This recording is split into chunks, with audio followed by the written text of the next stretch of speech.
또 시작인 겁니까? 또 시작되었습니다. 규제의 시작이요. 이미 다들 경험하셨죠? 2020년 규제가 나오면 부동산 상승한다. 또 시작했습니다. 이번 규제를 한마디로 요약하자면 정말 심한 규제가 터졌다.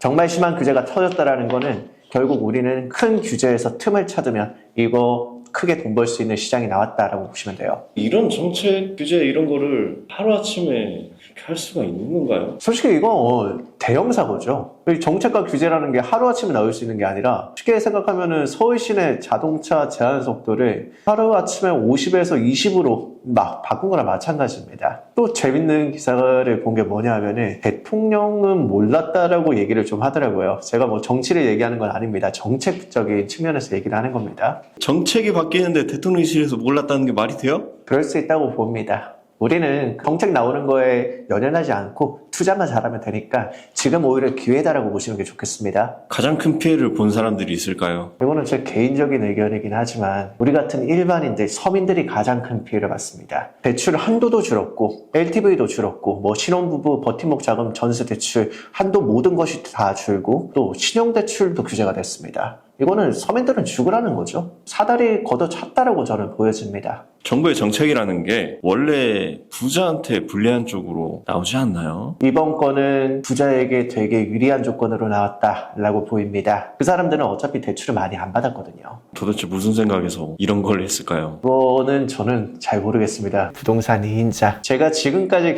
경험해보고는 공급량이 아니고 그냥 규제로 집값을 잡으려고 하면은 집값은 무조건 올라갔거든요. 이번에도 규제가 정말 세게 나왔기 때문에 반대로 수도권의 제외, 그러니까 서울, 강남 진출하실 분들은 강북으로 가셔야 되고 강북 가실 분들은 노원, 쌍문동, 이쪽 노도강 쪽으로 가야 되고 쌍문동 가실 분들, 노도강 가실 분들은 인천으로 가셔야 됩니다. 지금 정책이 그렇게 나온 겁니다. 이거 완전 러브벌레 잡으려다가 곤충이랑 곤충들은 다 죽이는 그런 격 아닌가요? 정확하게 얘기하면 초가상간 다 태운 거죠. 지금 내 집이 타고 있다. 내 집이 타고 있어도 상관없습니다. 우린 투자자이기 때문에 이 규제가 딱 떨어졌을 때 이걸 토대로 돈만 벌면 됩니다. 6월 28일 정부 정책 규제 시작되고 나서 6월 30일, 7월 1일, 7월 2일 오늘까지 경매 물건들의 입찰률과 낙찰가를 봤는데 굉장히 많이 줄었습니다. 경쟁자 많이 빠졌습니다. 지금 경매 시장. 경매는 이제 끝났다라고 하는 분들이 많은데요. 입찰자와 낙찰가가 낮았다. 그럼 우리는 그만큼 저가의 낙찰을 받을 수 있다.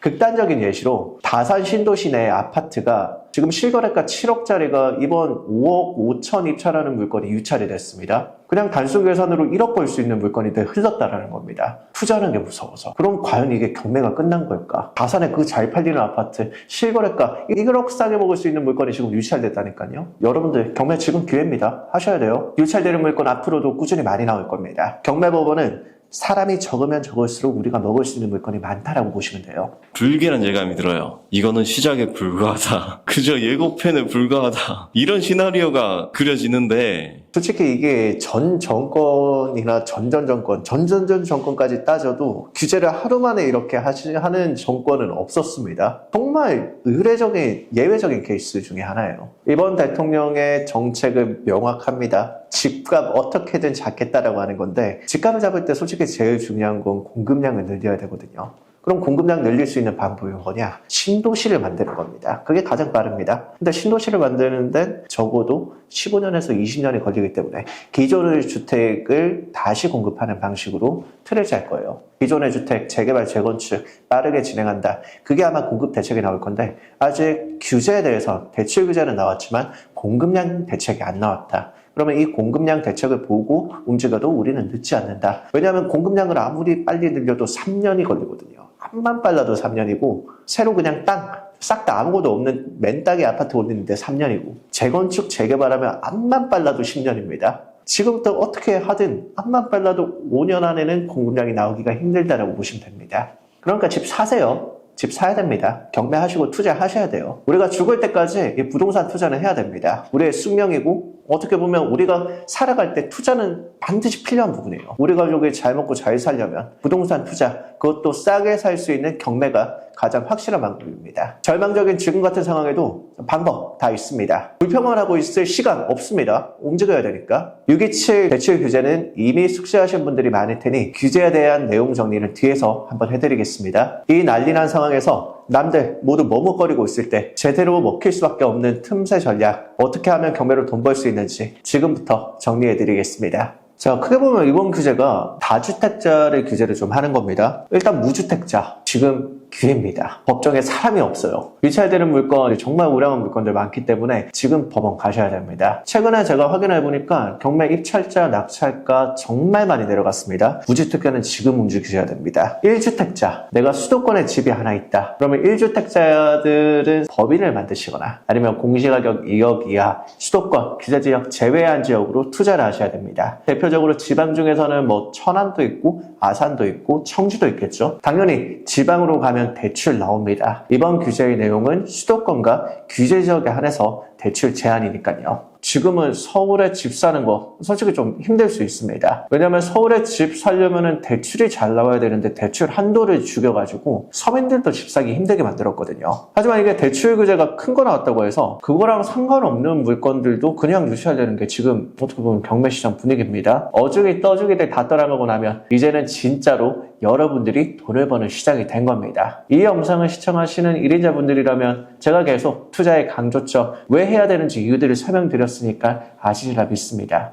최근에 올린 영상들이 지금 상황에 대한 딱 맞는 접근법 될 수 있습니다. 내가 1주택자라고 해서 투자 못하는 거 아닙니다. 수도권에 집 있다고 해서 투자 못하는 거 아닙니다. 무주택자면 오히려 기회입니다. 그 영상 시청하시고 나에 맞는 투자 방법을 찾아서 투자를 하시면 좋겠습니다. 부동산 이자 이번 규제 핵심만 놓고 보면 4가지로 조정할 수 있습니다. 첫 번째가 주택대출 기간을 조정했고, 두 번째가 주택대출의 한도를 규제를 했습니다. 다음으로 전세대출도 규제를 했고, 마지막으로 신용까지 막아버렸습니다. 신용대출도 규제를 한 겁니다. 이에 따른 세부적인 내용을 정리를 하면은 첫 번째, 주택담보대출 기간이 기존의 40년에서 30년으로 축소가 됐습니다. 쉽게 얘기하면은 10년이 줄어들었기 때문에 그만큼 이자 부담이 증가한 겁니다. 주택담보대출 4억에 대출기간 40년, 금리 5%로 가정을 하면은 원리금 균등으로 상환하게 될 시에는 한 달에 190만 원 정도 상환하면 되는데 대출기간이 40년에서 30년으로 줄었다. 그러면 월 215만 원으로 매달 한 25만 원 정도 부담이 증가한 겁니다. 두 번째,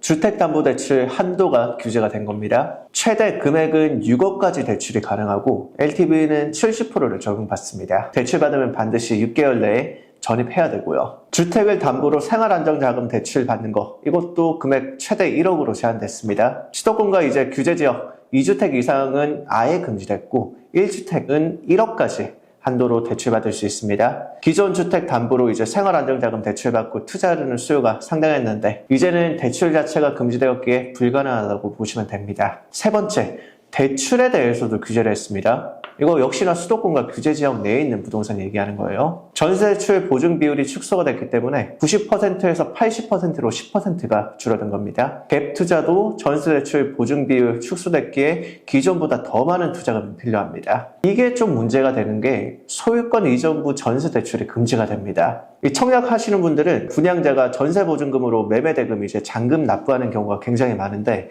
전세대출 시에 전세대출 임대인과 소유자가 다를 경우에는 전세대출 자체가 불가능합니다. 전액 이제 현찰로 납부를 해야 되는 겁니다. 청약을 받고 잔금을 임차인의 전세금으로 맞추는 경우 이것도 당연히 안 되고요. 이분들은 서둘러서 잔금을 준비를 하셔야 됩니다. 서울 아파트 지금 20억이니까 요거 전세대출을 10억 정도 맞추고 잔금 치는 분들 지금 발등에 불 떨어졌다라고 보시면 됩니다. 가장 마지막으로 개인에 대한 신용대출이 규제가 됐습니다. 이 신용대출 한도가 연봉 4천이면은 1억까지 원래 대출이 가능했는데 지금은 4천만 원밖에 안 됩니다. 신용대출 자체도 줄어들었기 때문에 투자금으로 활용하시는 분들, 마이너스 통장 미리 뚫어놓으신 분들 아니면은 대출도 많이 줄었다라고 보시면 좋겠습니다. 상당히 큰 파급력 가지고 있는 규제가 나왔는데 이게 투자자라면 이번 기회에 노려가지고 자산을 불려야 됩니다. 규제가 강하면 강할수록 빈틈은 커지고 커진 빈틈으로 자산 많이 증식할 수 있습니다. 규제가 없는 지방 중심의 투자와 서울 외곽, 이제 7억 이하 물건들, 노도강 주변에 있는 물건들, 부동산들을 실거주자들과 투자자들이 진입하기 좋게 되었습니다. 서울에도 6억 이하 아파트들 많잖아요. 거기에 또 몰리지 않을까. 거기로 매수 심리가 붙죠. 전에 영상에서 나왔지만 강남 갈 사람들 강북 가고 강북 갈 사람들 서울 외곽으로 빠질 수밖에 없다.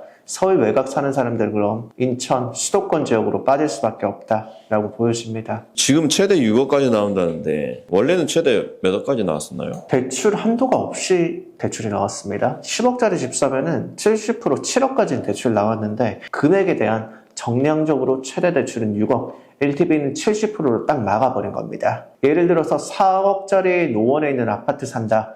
그러면 기존에는 4억짜리면은 80% 대출, 3억 2천 대출이 나왔는데 지금은 2억 8천이 나온다. 4천이라는 금액이 더 필요하다라고 보여집니다. 이 6억 이하 대출은 받을 수 있으니까 그 구간에는 집값이 오를까요? 이미 2021년에 다들 경험하셨을 겁니다. 패닉바잉이라고 보통 얘기하죠. 지금도 패닉바잉으로 해서 서울 주변에 있는 집값들이 또 조금씩 올라가고 있더라고요. 대표적으로 인천 지역 투자자들 굉장히 많이 들어가고 있습니다. 그건 뭐 투자다라고 보기도 좀 힘들어요. 솔직히 말하면 실거주자죠. 그 사람들이 서울에 집 규제가 심해서 못 사니까 덜 비싼 인천 쪽으로 가서 집을 사고 있다라고 보시면 될 것 같습니다. 그나마 서울 외곽에 5, 6억대 아파트들이 있는데 이 추이를 좀 봐야겠네요. 어차피 답은 정해져 있습니다. 공급 대책이 없기 때문에 집값은 올라갑니다. 사세요. 실거주 집을 내가 구매를 한다. 이거는 참았다가 살 게 아니에요. 참았다가 계속 참다 언제까지 참으려고요. 노원 집값 10년 전에 많이 적어야 1억 후반대밖에 안 했는데 지금 그거 집값이 4억입니다. 10년 동안에 4배가 오른 겁니다. 언제까지 참고 내 집을 마련 안 하고 월세로 사실 겁니까? 집 사셔야죠. 규제가 나온 이 시점, 집값이 조정되는 이 시점이 실거주용 집을 마련하시는 분들은 정말 기회입니다. 부동산 2인자. 자, 오늘은 이제 규제에 대해서 말씀을 드렸는데 여러분들 무섭죠? 규제가 오면 두렵죠? 내가 투자 못하지 않을까? 혹은 지금이 기회일지 않을까? 혹은 이제는 내가 투자를 안 해야겠다. 정말 많은 고민들을 하실 겁니다. 근데 이 고민을 하고 있는 순간 누군가는 움직이고 누군가는 돈을 벌고 있습니다. 저는 그게 1인자가 되었으면 좋겠습니다. 여러분들, 1인자분들 앞으로 저희 영상 같이 시청해 주시면 제가 이런 좋은 내용들 요약해서 정리해 드리겠습니다. 이상으로 부동산 2인자 안주로 멘토였습니다. 조댓구알 부탁드립니다. 감사합니다.